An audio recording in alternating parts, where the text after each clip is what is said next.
Thanks, Andrew.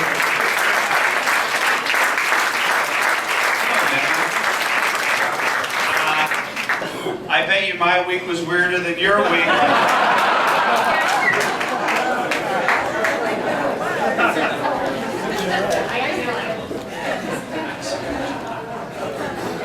You have no idea. The adrenaline that was coursing through my veins when I went up to New York City and the weird cinematic experience that I had. I don't even know. I started the morning intentionally in North Carolina where I gave a speech. And I talked at that speech to a policy group of people, a bunch of wonks and political types, and I kind of gave them my standard shtick on why I do what I do. And I mean this. I live on the National Cemetery in West Los Angeles with the largest frontage of the part of the property where the bodies are buried of people who died in Iraq and Afghanistan. I've lived there since the year 2000, and we remodeled our house, whereas the last people that lived there hid the fact that that was the backyard, and we created, floor-to-ceiling windows, so that's all you can see. And so every weekend, I see families, many people, often parents who are just a bit older than I am, visiting their loved ones who died within the last 5 or 6 years. And so I've always had a mentality in what I do post 9/11, that if those guys are going to go out there, guys in the military who are still in Iraq and Afghanistan, I'm going to treat what I do for a living with the same zeal and the same commitment. And so a lot of people in the media don't like my language, they don't like my attitude, they don't like that they can't put me into a category, but at the end of the day, I'm not going to step away from the definition that I consider myself a warrior. And I really do believe that what I call in the book the Democrat media complex, which is the natural alliance of the Democratic Party, liberal interest groups, and the mainstream media, is something that needs to be taken down.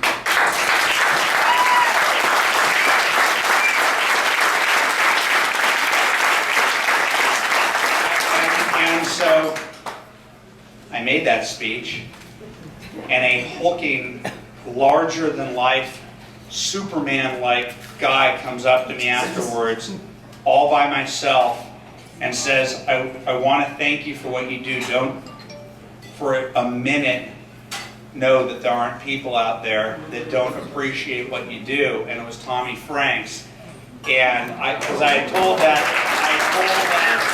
speech, I didn't know that General Tommy Franks was in the audience, and I'm giving him my heartfelt speech about my backyard and why I do what I do. And I was like, whoa! And that started my Monday.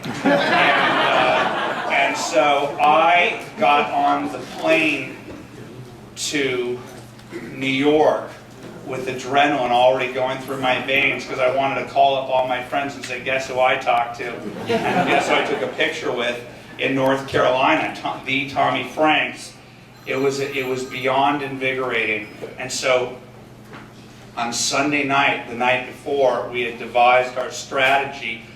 Look, you don't need to devise strategies when you're the New York Times, because you're the New York Times, and you can just drop the story. And if you're Congressman Weiner or Cantor, you know that your days and nights are numbered if the New York Times drops it. But when you're a little lowly blogger like me, and you have the mainstream media and the left blogosphere and Media Matters and Salon and the Huffington Post and the Daily Kos all out there saying, when you report a story as what happened last week, go out and destroy Breitbart. That's what they said. There was a rallying cry at the Daily Kos, go out and destroy Breitbart. It wasn't, let's figure out the facts and try and debunk this story. It's, let's destroy Breitbart. Ask Marcos Malitzis, who's on Meet the Press, why he's on Meet the Press, when at his website, his first order when seeing this story is go destroy Breitbart. And what did they do? They devised a strategy to proclaim that I was the hacker behind the illicit tweet. And so when I use war metaphor, it's because it is a media warfare that we are involved in. And when the mainstream media tries to pretend that it doesn't exist and that they haven't taken their sides, they flummox me, and that's the nicest words I can use to describe that, because they are what they are. It's like Spielberg, Katzenberg, and Geffen at DreamWorks who say, "What liberal bias in Hollywood?" Okay, you flummox me too, fellas. And so we do exist in a culture war here where the mainstream media is a dominant battle. And so on Sunday night, I said, I've got these new photographs, okay? We fought them through Memorial Day weekend on the hacker thing, and we won. And we got Dana Bash at CNN and her producer, Ted Jackass Barrett, to grill him on Capitol Hill about his unreasonable explanations as to what happened on Friday night. And I love to give credit where credit is due. I'm Mr. Stick, but I'm also Mr. Carrot, and I'm sorry that everything is a phallus reference and that I'm holding this thing. It's been an awful week for double entendres, puns, and you can't help it. So I thank Dana Bash for doing her job, and I hope eventually these people start getting a little bit more serious about pursuing what they claim is their ideal, objectivity and neutrality. And we've seen a bit of it since Congressman Weiner started calling members of the press jackass, and it's been a pretty good week, especially this week.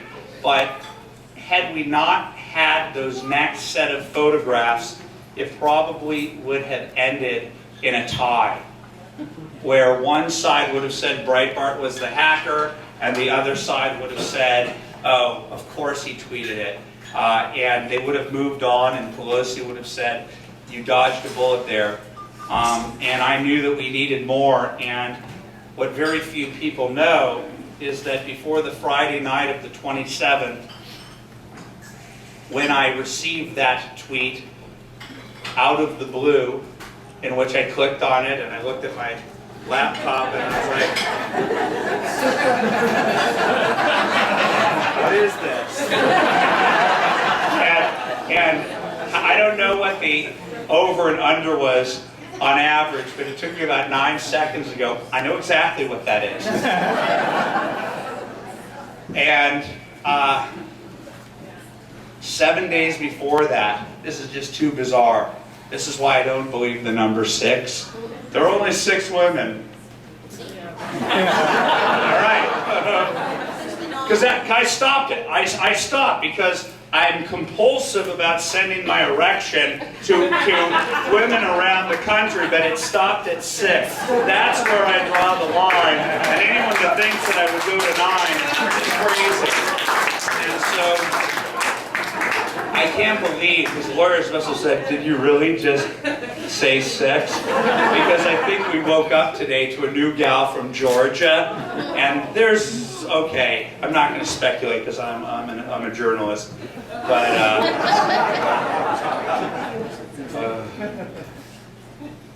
but I had something very, very, very, very, very interesting, and that was an email tip that came 7 days beforehand that said, hi, my friend in Texas got involved in a series of chats with a congressman who sent very graphic, nude, aroused photos of himself. And I was traveling in New York promoting my book when I sent that to one of my associates who did a brief conversation with the person, and we put that in our file of, that seems kind of interesting, maybe we'll get to that. But, I'm not chasing, congressional genitals, for a living. It was just interesting. But when this tweet happened, there was a curious moment in our editorial call where we're like, didn't we get an email? 7 days ago about this congressman and his genitals?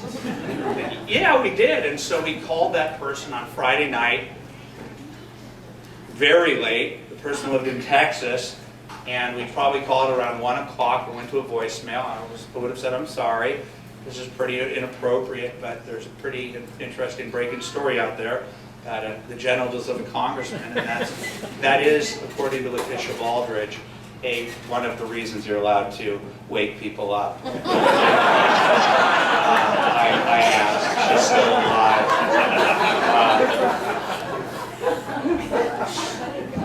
And so he didn't call me until Saturday, and he said that he was off the grid. He said he was 2 miles away from a paved road in the middle of Texas, and I'd have to wait till Tuesday. And so from Saturday, Sunday, Monday, and Tuesday, I was being accused of being a hacker. And the mainstream media wasn't saying, no, Andrew's not a hacker, this is ridiculous. And I had to start trying to disprove this negative. And it was excruciating. I was in Palm Springs with my family. I lost the weekend. And I'm like, isn't there someone rational in the media to help defend me? Because doesn't just the mere premise of Andrew hacked, but he doesn't want an investigation that would put me into jail for 20 years for hacking a congressional computer?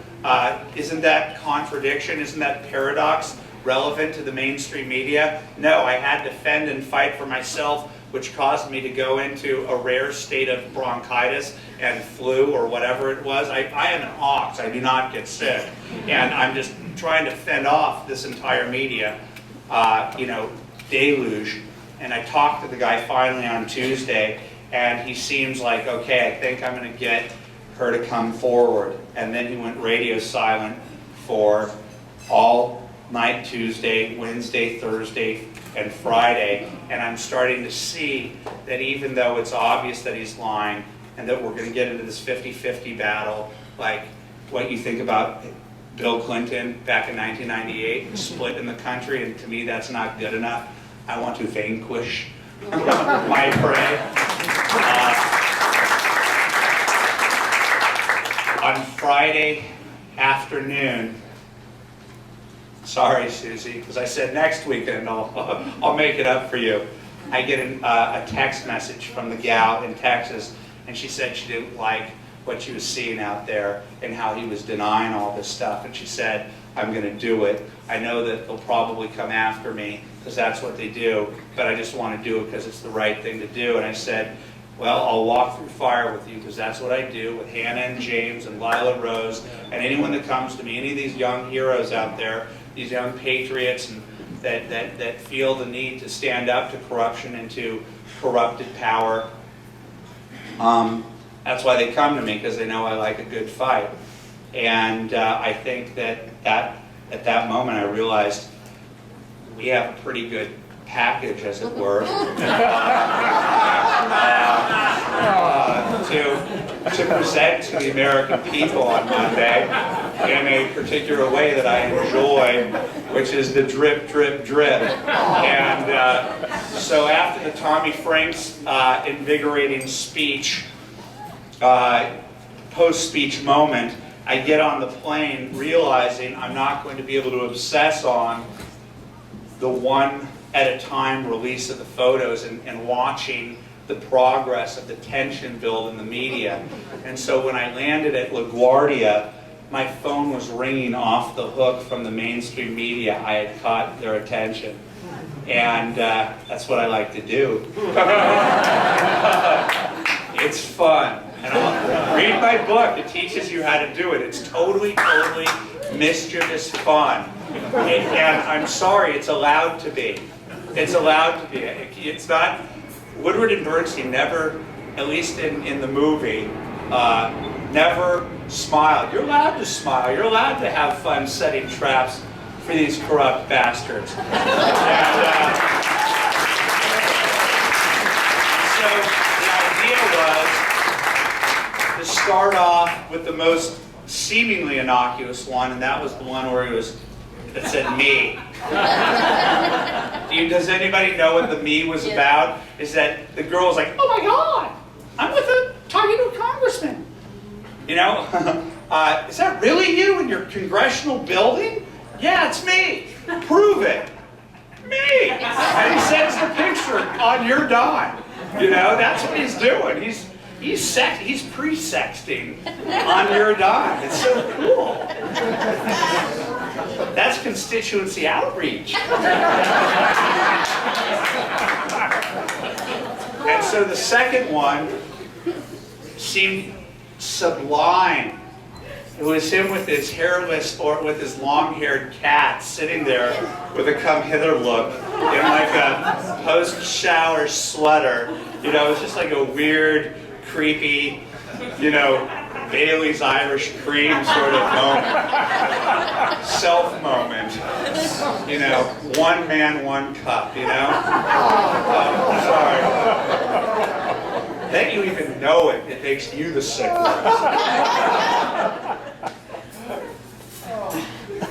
So the third one was the one when I realized that something was going to happen. And that was the freaky one where he looked like Christian Bale in American Psycho. Where it looked like, he'd be in the Balco trial with Barry Bonds, you know, with GHB. I'm like, you just see this creepy look of this guy just sitting there with his shirt off, with Huma and him on one side and Bill Clinton on the other, which conjured Animal House. You remember that scene? You remember that scene in Animal House? On one side, his wife, no, don't do it, don't do it. Like on the other side, don't do it. Bill Clinton. When I saw that, I said, "You've got to be kidding me." They really set this up. I mean, is this guy? Does he work for National Lampoon?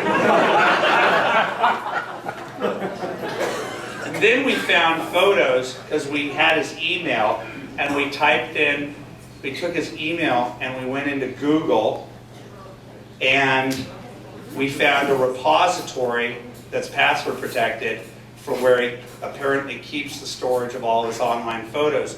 But it shows the last 3 that he uploaded, and all 3 of them we put the pictorial, kind of like the pictures you take with your loved one at Coney Island. Click, click, click, the 3 photos. But these 3 photos were of a grunting man looking at his genitalia with his shirt off. He's a congressman. Still, he refuses to step down. This is the type of stuff that he's sending off to strangers in the night. And so, I don't know, I live in West LA and I'm told not to be judgmental. But this guy's starting to totally creep me out.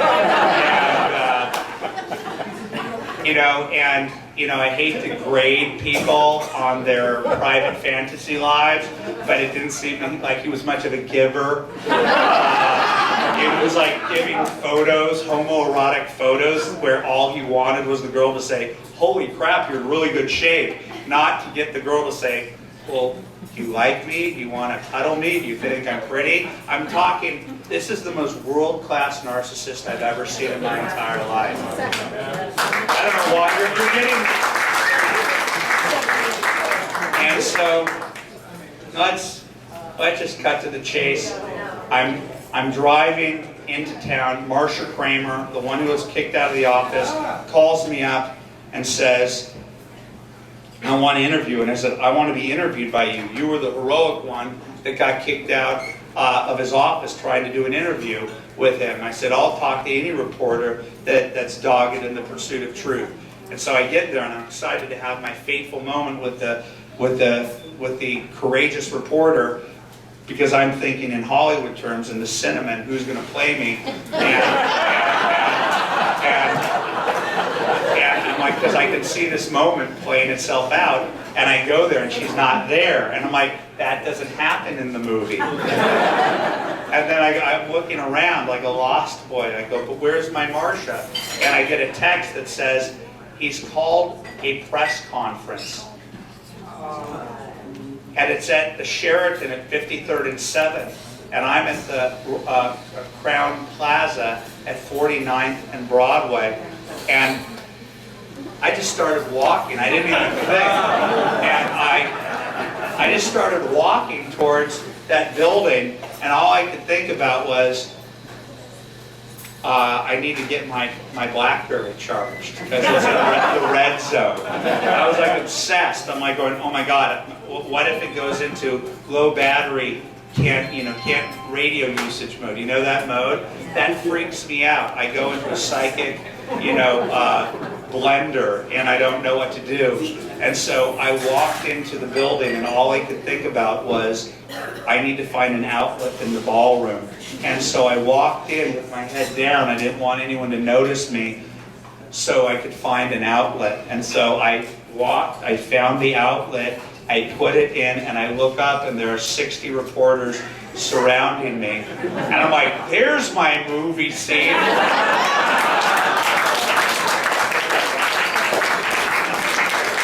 And they start asking me all these questions, and I'm like, awesome, I'm in that scene. And then they start saying, we can't hear you. And all the people were set up like this. I'm over in that corner, and they're all set up on the back, and they can't move with their cameras. So they start saying, get up on the stage, get up on the stage. And I'm like, I'm not usually sheepish, but this is Congressman Weiner's press conference. This is his press conference, and he can cry if he wants. And I'm like, okay, I swear, I just don't want to be blamed. And I just kept walking slowly. And they go, it's okay. I go, do you promise? They go, yes, I promise.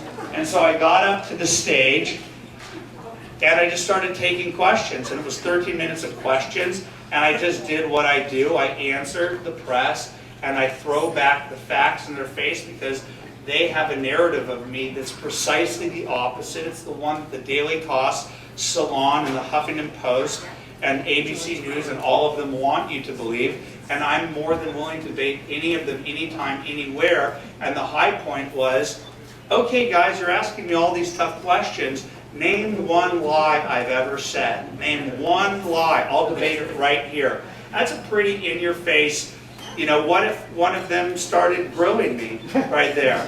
But no one in that entire audience had a single question. They just went into complete silence. And to me, that was the moment of vindication before, because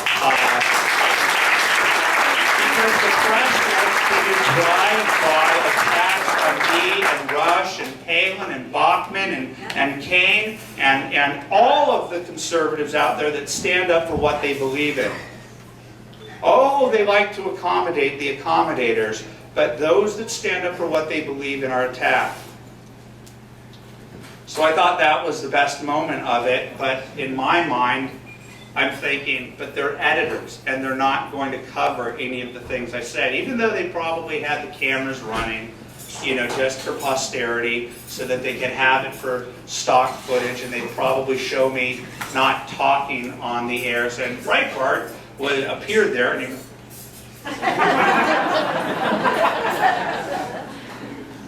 So I got off the stage thinking, well, that was a Pyrrhic battle, a Pyrrhic victory. I got to talk right into their faces and tell them the truth and speak truth to power.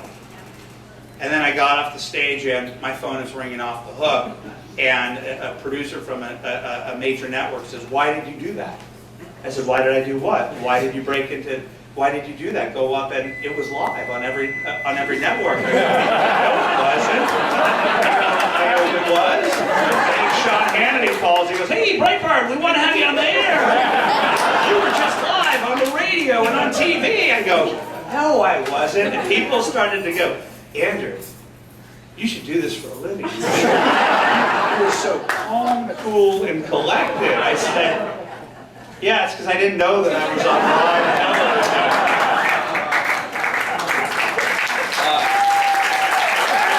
And so they asked me what I wanted, and I said Vindication, and I thought it'd be nice to get Congressman Weiner to apologize to me. And we extracted that apology. But if you analyze it etymologically, if you take it into a a classroom or you scientifically deconstruct what he actually said, he made sure to put me into the subset of everyone. He could not do it independently, so he was apologizing to the street merchants of Sri Lanka to the same degree that he was apologizing to me. So I checked my sincerity seismology equipment and it registered 0, and then I called Caltech, and the short-haired gals said 0, and so people are asking me, what do you think about his apology? I go, I don't care what a guy who sends erect penis photos to perfect strangers thinks, one way or the other, to be honest with you. But his constituency thinks he should still stay in office, so I think that real estate value in Brooklyn and Queens should be dropping overnight.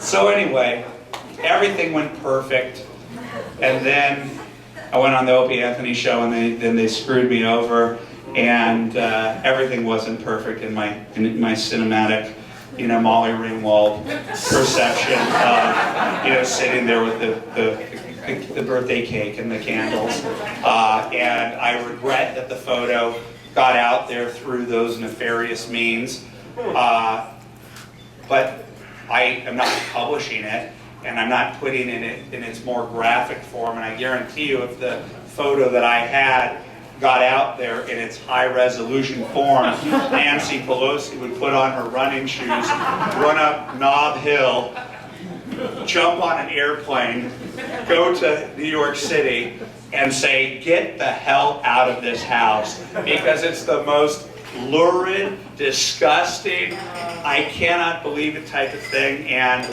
I think the guy's gone next week.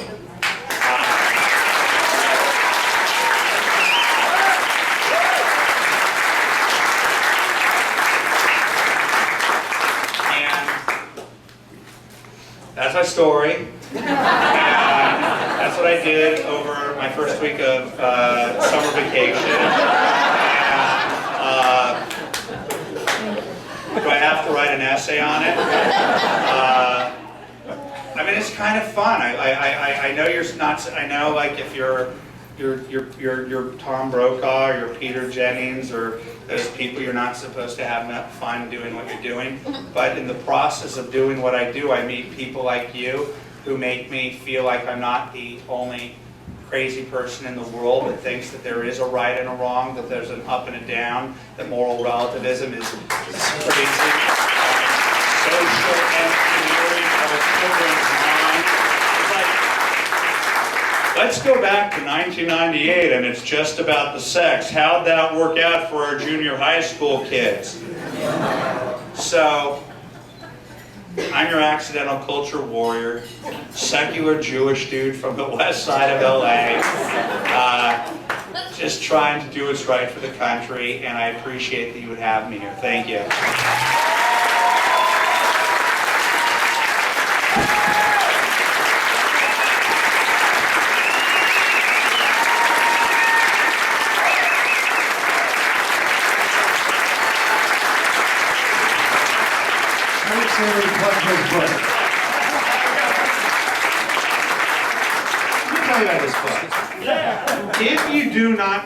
If when you read this, you don't think that this is the most prescient thing you've ever read in your entire life, that this tells the story of what we just did.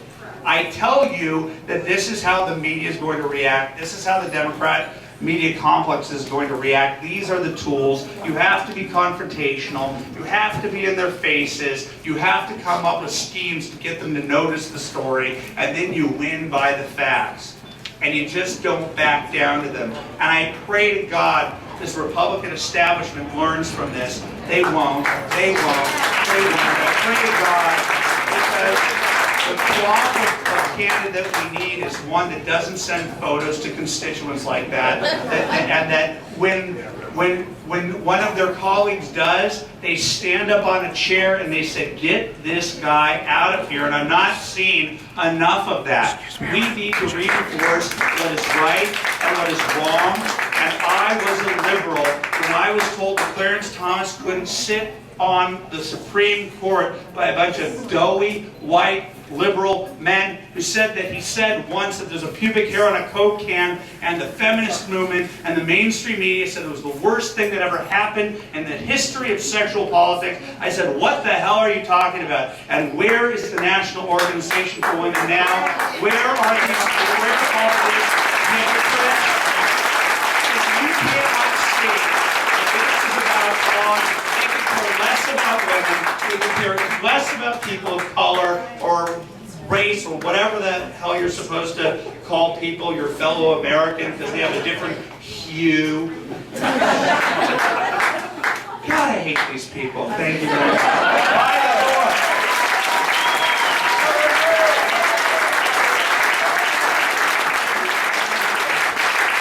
Big round of applause for Andrew.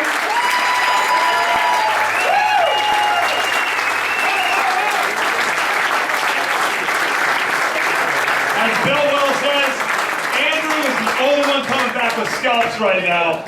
He is going after the media. He is coming back with scalps. He's winning the battle. And he's my hero. Let's give him another round.